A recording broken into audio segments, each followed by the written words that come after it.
Hello नमस्कार, जय हिंद, वंदे मातरम। आप देख रहे हैं जियो न्यूज और हम आपके लिए लेकर आए हैं देश दुनिया की, आपके राज्य शहर की सिलेक्टेड काम की फटाफट बड़ी खबरें। लेकिन उससे पहले यदि आपने हमारे चैनल को सब्सक्राइब नहीं किया है तो चैनल को सब्सक्राइब करके बेल नोटिफिकेशन ऑन करें और इस वीडियो को ज्यादा से ज्यादा लाइक और शेयर करें। बड़ी खबरें देखने से पहले आपके लिए आज का सवाल, दिल्ली सल्तनत की पहली और एकमात्र महिला शासिका कौन थी? ऑप्शन ए चांद बीबी, ऑप्शन बी नुसरत जहां, ऑप्शन सी रजिया सुल्ताना और ऑप्शन डी मुमताज महल। इस सवाल का जवाब हमें कमेंट करें और आप किस राज्य और शहर की ज्यादा खबरें देखना चाहते हैं हमें कमेंट करके बताएं ताकि हम आपके राज्य शहर की ज्यादा खबरें दिखा सकें। चलिए अब देखते हैं आज की फटाफट बड़ी खबरें।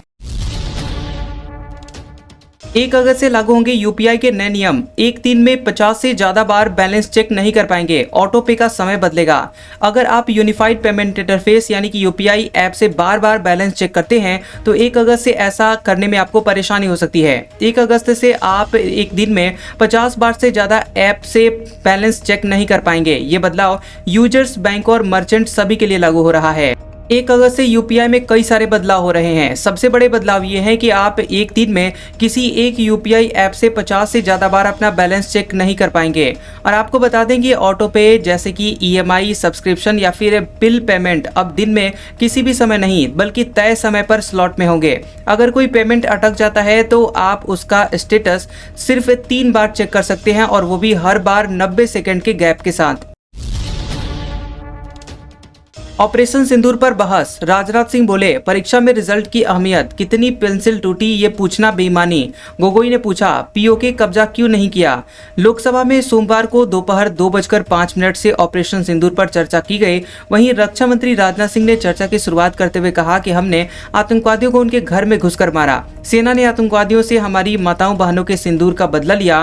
मंत्री ने 55 मिनट के भाषण में कहा कि हमारा मकसद आतंकी ठिकाने तबाह करना था और सेनाओं ने अपना लक्ष्य हासिल किया। हमने किसी भी दबाव में पाकिस्तान से सीजफायर नहीं किया। राजनाथ सिंह ने कहा कि विपक्ष पूछ रहा है कि युद्ध में हमारे कितने फाइटर जेट गिरे। उन्होंने यह नहीं पूछा कि हमारे सशस्त्र बलों ने दुश्मनों के कितने जेट गिराए। परीक्षा में रिजल्ट की अहमियत होती है, कितनी पेंसिल टूटी या पेन गुमे ये पूछना बेईमानी है। विपक्ष की तरफ से कांग्रेस के गौरव गोगोई ने कहा कि हम सरकार से सवाल पूछेंगे। देश जानना चाहता है कि 5 दहशतगर्द पहलगाम में कैसे घुसे, उनका क्या मकसद था। सरकार कहती है कि हमारा मकसद युद्ध नहीं था, हम जमीन पर कब्जा करना नहीं चाहते थे। हम पूछेंगे क्यों नहीं था, होना चाहिए था। पीओके आज नहीं लेंगे तो कब लेंगे। जस्टिस वर्मा की याचिका पर सुप्रीम कोर्ट में सुनवाई। कोर्ट ने पूछा आप जांच कमेटी के सामने क्यों पेश हुए, फैसला हक में करने की कोशिश की। बता दें कि सुप्रीम कोर्ट ने कैश कांड के आरोपी जस्टिस यशवंत वर्मा से पूछा कि आप जांच कमेटी के सामने क्यों पेश हुए, कि आपने पहले वहां से फैसला अपने हक में लाने की कोशिश की। दरअसल इलाहाबाद हाईकोर्ट के जस्टिस वर्मा ने उनके घर जले नकदी नोट के मामले में यहां पर इन हाउस कमेटी की रिपोर्ट और महाभियोग की सिफारिश रद्द करने की अपील की है। रिपोर्ट में जस्टिस वर्मा को दोषी ठहराया गया है। जस्टिस वर्मा की तरफ से सीनियर एडवोकेट कपिल सिब्बल ने दलील रखी। अगली सुनवाई अब 30 जुलाई को होगी। सीबीआई ने महुआ मोइत्रा के खिलाफ कैश फॉर क्वेरी मामले में लोकपाल को जांच रिपोर्ट सौंपी। टीएमसी सांसद की बढ़ सकती है मुश्किलें। तृणमूल सांसद महुआ मोइत्रा की कैश फॉर क्वेरी मामले में एक बार फिर से मुश्किलें बढ़ सकती हैं। सीबीआई ने उनके खिलाफ लोकपाल को अपनी रिपोर्ट सौंपी है। रिपोर्ट के आधार पर लोकपाल तय करेगा कि टीएमसी सांसद पर आगे क्या कार्रवाई करनी है। महुआ पर उनके पूर्व प्रेमी और सुप्रीम कोर्ट के वकील जय अनंत देहाद्राई ने 14 अक्टूबर 2023 को संसद में सवाल पूछने के बदले घूस लेने के आरोप में सीबीआई में केस दर्ज कराई थी और इसके अगले दिन भाजपा सांसद निशिकांत दुबे ने महुआ को लोकसभा से सस्पेंड करने की मांग की। बिहार में एसआईआर पर फिलहाल कोई रोक नहीं। सुप्रीम कोर्ट ने इलेक्शन कमीशन से पूछा आधार कार्ड और वोटर आईडी कार्ड क्यों शामिल नहीं कर रहे। बिहार में हो रहे स्पेशल इंसेंटिव रिवीजन यानी एसआईआर को लेकर सुप्रीम कोर्ट में सुनवाई हुई। कोर्ट ने एसआईआर पर रोक से इनकार कर दिया। इसके साथ ही चुनाव आयोग से पूछा कि आधार कार्ड, वोटर आईडी कार्ड और राशन कार्ड को मतदाता पहचान के लिए स्वीकार क्यों नहीं किया जा रहा है। चुनाव आयोग ने कहा कि राशन कार्ड पर विचार नहीं किया जा सकता, यह बहुत बड़े पैमाने पर बना है, फर्जी होने की संभावना अधिक है। सुप्रीम कोर्ट ने कहा कि अगर बात फर्जीवाड़े की है तो धरती पर कोई ऐसा डॉक्यूमेंट नहीं है जिसकी नकल नहीं हो सके। ऐसे में 11 दस्तावेजों के आपके सूचीबद्ध करने का क्या आधार है। बता दें कि कोर्ट ने चुनाव आयोग से इन दस्तावेजों को शामिल करने पर विचार करने और मंगलवार सुबह 10:30 बजे तक इसका जवाब देने को कहा है। कोर्ट ने कहा कि कल हम सुनवाई करेंगे और बताएंगे कि इस मामले पर विस्तार से सुनवाई कब होगी। एमपी के सतना में देश का सबसे गरीब आदमी तहसीलदार ने सालाना शून्य आय का प्रमाण पत्र दिया। 2 दिन में ऐसा दूसरा मामला। बता दें कि मध्य प्रदेश के सतना में देश का सबसे गरीब आदमी मिला है। बता दें कि उचेहरा तहसील के अमदरी गांव के रहने वाले संदीप कुमार नामदेव की वार्षिक आय शून्य है। तहसीलदार ने इसका प्रमाण पत्र भी बनाकर दिया है। आय प्रमाण पत्र 7 अप्रैल 2025 को जारी किया गया था। सोमवार को यह प्रमाण पत्र सोशल मीडिया पर सामने आया। इस मामले में परियोजना अधिकारी रविकांत शर्मा ने बताया कि त्रुटि मिलने पर 20 जुलाई को आय प्रमाण पत्र निरस्त कर दिया गया था। इसके बाद संदीप को 40,000 रुपए सालाना आय वाला प्रमाण पत्र जारी किया गया था। अमेरिका यूरोपीय यूनियन पर 15% टैरिफ लगाएगा। शुरुआती ट्रेड डील पूरी। अमेरिका से ईयू 64 लाख करोड़ की एनर्जी खरीदेगा। बता दें कि अमेरिका और यूरोपीय यूनियन ईयू के बीच शुरुआती व्यापार समझौता हो गया है। अमेरिका समझौते के तहत ईयू से आने वाले ज्यादातर सामानों पर 15% का बेसिक टैरिफ लगाएगा। इसमें कारें, दवाइयां और इलेक्ट्रिक सामान शामिल हैं। अमेरिकी राष्ट्रपति डोनाल्ड ट्रंप ने स्कॉटलैंड में ईयू की अध्यक्ष उर्सुला वॉन डेर लेयन के साथ हुई बैठक में समझौते की घोषणा की है। इसके मुताबिक ईयू अगले 3 सालों में अमेरिका से $750 बिलियन यानी कि करीब 64 लाख करोड़ रुपए की एनर्जी खरीदेगा। Bangladesh plane crash. यूनुस ने भारतीय डॉक्टरों को धन्यवाद दिया। 3 देशों की टीम से मिले, कहा आप सिर्फ स्किल नहीं दिल भी साथ लाए हैं। बता दें कि यहाँ बांग्लादेश की अंतरिम सरकार के चीफ एडवाइजर मोहम्मद यूनुस ने भारत, चीन और सिंगापुर के डॉक्टरों की टीमों से मुलाकात की। उन्होंने ढाका प्लेन क्रैश में घायल लोगों की मदद के लिए डॉक्टरों का धन्यवाद दिया। यूनुस ने कहा कि ये टीमें सिर्फ अपनी स्किल नहीं बल्कि दिल भी साथ लेकर आई हैं। ये मुलाकात स्टेट गेस्ट हाउस जमुना में हुई है। यूनुस से मिलने वाले डेलीगेशन में 21 डॉक्टर और शामिल थी। ये टीम ढाका में प्लेन क्रैश के पीड़ितों का इलाज कर रही है। इनमें ज्यादातर स्कूली बच्चे हैं।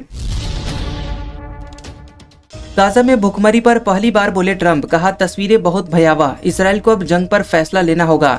नेतन्याहू बोले कोई भुखमरी नहीं। बता दें कि गाजा में जंग से फैली हुई भुखमरी पर अमेरिकी राष्ट्रपति डोनाल्ड ट्रंप ने पहली बार बयान दिया। स्कॉटलैंड के दौरे पर ट्रंप ने गाजा से सामने आ रही भूख से जुड़ते हुए बच्चों की तस्वीरें बेहद भयावह बताया। उन्होंने कहा कि अब इसराइल को अब जंग पर फैसला लेना होगा। ट्रंप ने हमास पर आम लोगों का खाना चुराने का भी आरोप लगाया। ट्रंप ने दावा किया कि अमेरिका ने गाजा ह्यूमैनिटेरियन फाउंडेशन GHF को $60 मिलियन दिए, जबकि किसी और देश ने कुछ नहीं दिया। हालांकि हकीकत में अमेरिका ने $30 मिलियन की ही मदद की है। कंबोडिया ने थाईलैंड के साथ युद्ध विराम की घोषणा की। अमेरिका और चीन ने मध्यस्थता की। जंग में अब तक 30 से ज्यादा लोगों की जानें जा चुकी हैं। कंबोडिया के प्रधानमंत्री हुन मानेट ने थाईलैंड के साथ चल रहे सीमा विवाद में युद्ध विराम की घोषणा की है। उन्होंने कहा कि दोनों देशों के बीच तनाव को कम करने के लिए तत्काल लड़ाई रोकने की उम्मीद है। चीन और अमेरिका ने इस सीजफायर में मध्यस्थता की है। दोनों देशों के बीच मलेशिया की राजधानी कुआलालंपुर में शांति वार्ता हुई है। इस बैठक में थाईलैंड की तरफ से कार्यवाहक प्रधानमंत्री फुमथम वेचायाचाई और कंबोडिया की तरफ से प्रधानमंत्री हुन मानेट ने हिस्सा लिया। इस बैठक की अध्यक्षता मलेशिया के प्रधानमंत्री अनवर इब्राहिम ने की। हरियाणा के 5 जिलों में 1 अगस्त को मॉक ड्रिल। सेना, NDRF समेत कई एजेंसियां शामिल होंगी। भूकंप, केमिकल रिसाव जैसी हालातों पर अभ्यास होगा। हरियाणा के 5 जिलों में 1 अगस्त को एक स्पेशल मॉक ड्रिल किया जाएगा। इस अभ्यास का नाम सुरक्षा चक्र रखा गया है। इसका मकसद ये देखना है कि अगर किसी बड़े हादसे जैसे कि भूकंप, केमिकल रिसाव या फिर कोई और आपदा आ जाए तो सरकार की टीमें किस तरह से काम करती हैं और उसका आपसी तालमेल कैसा होता है। यह मॉक ड्रिल गुरुग्राम, फरीदाबाद, पलवल, नूह और रेवाड़ी में होगी। इस दिन पूरे NCR में फील्ड लेवल पर अभ्यास किया जाएगा। इसमें आपातकालीन वाहन, बचाव टीमें, सायरन, राहत शिविर आदि दिखाई देंगे। सुप्रीम कोर्ट ने ऑनलाइन माफी पर विजय शाह को फटकारा, कहा सार्वजनिक माफी कहां है, हमारे धैर्य की परीक्षा ले रहे। SIT 13 को जवाब देगी। ऑपरेशन सिंदूर की ब्रीफिंग करने वाली कर्नल सोफिया कुरैशी पर टिप्पणी को लेकर भाजपा के मंत्री विजय शाह की ऑनलाइन माफी पर सुप्रीम कोर्ट ने फटकार लगाई। सुप्रीम कोर्ट ने जस्टिस सूर्यकांत और जॉय माल्या बागची की बेंच ने शाह के मामले में सुनवाई की। कोर्ट ने शाह द्वारा सार्वजनिक रूप से मांगी गई माफी को निष्ठाहीन बताते हुए खारिज कर दिया। ये देखते हुए कि अपने माफीनामे वाले वीडियो में शाह ने जन भावनाओं को ठेस पहुंचने की बात स्वीकार नहीं की है, वहीं जस्टिस सूर्यकांत ने कहा कि वह आत्मचिंतन करें कि अपनी सजा कैसे चुकाएं। आपकी वह सार्वजनिक माफी कहां है, हमारे धैर्य की परीक्षा न लें। किरण चौधरी ने राज्यसभा में उठाया ई वाहन सब्सिडी का मुद्दा। मंत्री बोले, निर्माताओं को 18% तक प्रोत्साहन देगी सरकार। शुरू हुई पीएम ई ड्राइव योजना। बता दें कि हरियाणा से राज्यसभा सांसद किरण चौधरी द्वारा इलेक्ट्रिक वाहनों पर सब्सिडी के संबंध में पूछे गए सवाल के जवाब में भारी उद्योग मंत्री एचडी कुमारस्वामी ने कहा कि सरकार ने इलेक्ट्रिक वाहनों को बढ़ावा देने के लिए कई महत्वपूर्ण कदम उठाए हैं। उन्होंने बताया कि 29 सितंबर 2024 को 10,900 करोड़ रुपए के परिव्यय के साथ पीएम ई ड्राइव योजना शुरू की गई है। मंत्री ने बताया कि इस योजना के तहत ई वाहन खरीदारों को सीधी सब्सिडी दी जाएगी, जिसका दावा बाद में ओईएम द्वारा सरकार से किया जाएगा। वहीं E2W और E3W, ई एम्बुलेंस और ई ट्रकों के लिए 3,679 करोड़ रुपए और 14,028 ई बसों की खरीद के लिए 4,391 करोड़ रुपए का आवंटन किया गया है। सेब पर नहीं बढ़ा एमआईपी। राज्यसभा में केंद्र का जवाब। कांग्रेस माकपा बोली, बीजेपी ने झूठा प्रचार किया। बरागटा का दावा, एग्रीकल्चर मिनिस्ट्री से मंजूरी मिल चुकी है। बता दें कि हिमाचल के सांसद हर्ष महाजन द्वारा राज्यसभा में पूछे गए सवाल के जवाब में ministry of commerce and industry ने कहा है कि सेब पर मिनिमम इंपोर्ट प्राइस यानी एमआईपी 50 रुपए प्रति किलोग्राम और इंपोर्ट ड्यूटी 50% है। केंद्रीय मंत्री जितिन प्रसाद ने यह भी स्पष्ट किया है कि मंत्रालय के पास इंपोर्ट ड्यूटी बढ़ाने से जुड़ा हुआ कोई प्रस्ताव नहीं है। राज्यसभा में केंद्रीय मंत्रालय का जवाब आने के बाद हिमाचल प्रदेश में कांग्रेस माकपा और सेब बागवान बीजेपी पर हमलावर हो गए हैं। दरअसल शिमला में भाजपा नेता चेतन बरागटा ने 5 जुलाई को एमआईपी 50 रुपए से बढ़ाकर 80 रुपए प्रति किलो करने का दावा किया था। पटना में कुत्ते का आवासीय प्रमाण पत्र किया गया जारी। पिता का नाम कुत्ता बाबू, मां का नाम कुतिया देवी लिखा। डीएम ने दिए जांच के आदेश। पटना के मसौढ़ी में एक कुत्ते के नाम पर आवासीय प्रमाण पत्र जारी कर दिया गया है। मामला सामने आने के बाद पटना के वरिष्ठ अधिकारियों में हड़कंप मच गया। सर्टिफिकेट में नाम डॉग बाबू लिखा है, पिता का नाम कुत्ता बाबू और मां का नाम कुतिया देवी लिखा है। दरअसल पटना के डीएम त्यागराजन ने इस मामले को गंभीरता से लेते हुए जांच के आदेश दिए हैं। उन्होंने मसौढ़ी अनुमंडल के अनुमंडलाधिकारी को जांच का जिम्मा सौंपा है। यूपी के बाराबंकी के अवसानेश्वर मंदिर में भगदड़, 2 की जान गई। जलाभिषेक के दौरान करंट फैलने से हादसा, 29 लोग घायल। यूपी के बाराबंकी में अवसानेश्वर महादेव मंदिर में सावन के तीसरे सोमवार को भगदड़ मच गई। हादसे में 2 श्रद्धालुओं की मौके पर जान चली गई। 29 लोग घायल हैं, जिनमें महिलाएं और बच्चे भी शामिल हैं। बताया जा रहा है कि रविवार रात 2:30 बजे जलाभिषेक के दौरान मंदिर परिसर में अचानक से करंट फैलने से यह हादसा हुआ। भागने के दौरान लोग एक दूसरे को कुचलते हुए चले गए। वहीं डिप्टी सीएम ब्रजेश पाठक ने घटना को लेकर डीएम से 24 घंटे में रिपोर्ट मांगी है। ऑपरेशन सिंदूर पर बहस। शशि थरूर बोले, मौन व्रत दावा। संसद में कांग्रेस की लाइन पर बोलने से इनकार किया। विदेश जाने वाले डेलीगेशन में शामिल थे। बता दें कि लोकसभा में ऑपरेशन सिंदूर पर चर्चा हो रही है और इस चर्चा में शामिल होने वाले कांग्रेस के प्रवक्ताओं की लिस्ट में न होने के सवाल पर थरूर ने हंसते हुए संसद परिसर में कहा, मौन व्रत। वहीं कांग्रेस का कहना है कि थरूर ने अपनी इच्छा से इसमें शामिल होने से मना किया है। लोकसभा में ऑपरेशन सिंदूर पर चर्चा के दौरान कांग्रेस की ओर से राहुल गांधी, गौरव गोगोई, प्रियंका गांधी, दीपेंद्र हुड्डा, परिणीति शिंदे, शफी परमबीर, मणिकम टैगोर और राजा बराड़ पक्ष रखेंगे। मीडिया रिपोर्ट्स में दावा किया जा रहा है कि राहुल गांधी ने थरूर से ऑपरेशन सिंदूर पर चर्चा करने का नेतृत्व करने के लिए कहा था, लेकिन थरूर ने कांग्रेस की लाइन पर बोलने से इनकार कर दिया। चिदम्बरम बोले, कैसे पता चला कि पहलगाम आतंकवादी पाकिस्तान से ही आए थे? एनआईए के पास इसका क्या सबूत है? हमलावर देश के भी तो हो सकते हैं। कांग्रेस के वरिष्ठ नेता पी चिदम्बरम का पहलगाम हमले पर 2 दिन पहले दिए गए बयान पर विवाद हो गया है। उन्होंने कहा था कि कैसे पता कि आतंकवादी पाकिस्तान से आए थे। कांग्रेस के पूर्व वित्त मंत्री का ये बयान संसद में पहलगाम आतंकवादी हमले और ऑपरेशन सिंदूर पर सदन में चर्चा के कुछ घंटे पहले आया। चिदम्बरम ने एक इंटरव्यू में कहा कि वे एनआईए ये बताने को तैयार नहीं है कि इन हफ्तों में उन्होंने क्या किया। क्या एनआईए ने आतंकवादियों की पहचान की है या फिर ये पता लगाया है कि वे कहां से आए थे? क्या पता कि वे देश के ही आतंकवादी हों? आप यह क्यों मान रहे हैं कि वे पाकिस्तान से ही आए थे? इसका कोई सबूत नहीं है। श्रीनगर में सेना का ऑपरेशन महादेव, 3 पाकिस्तानी आतंकवादी व ढेर, दावा। इनमें पहलगाम हमले का मुख्य आरोपी हाशिम मूसा भी। सर्च ऑपरेशन जारी।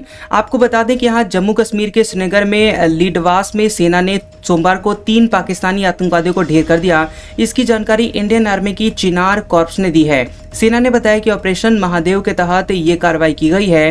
वहीं मीडिया रिपोर्ट्स के मुताबिक मारे गए आतंकवादियों ने पहलगाम हमले का मुख्य आरोपी मूसा भी इसमें शामिल है। हालांकि सेना ने इसकी कोई आधिकारिक तौर पर पुष्टि नहीं की है। भारतीय सेना मंगलवार को ऑपरेशन महादेव पर जानकारी दे सकती है। आज का सुविचार, यदि जीवन में आगे रहना चाहते हैं तो स्वयं 4 कदम आगे चलकर बढ़ें, दूसरों को 4 कदम पीछे धक्का देकर नहीं।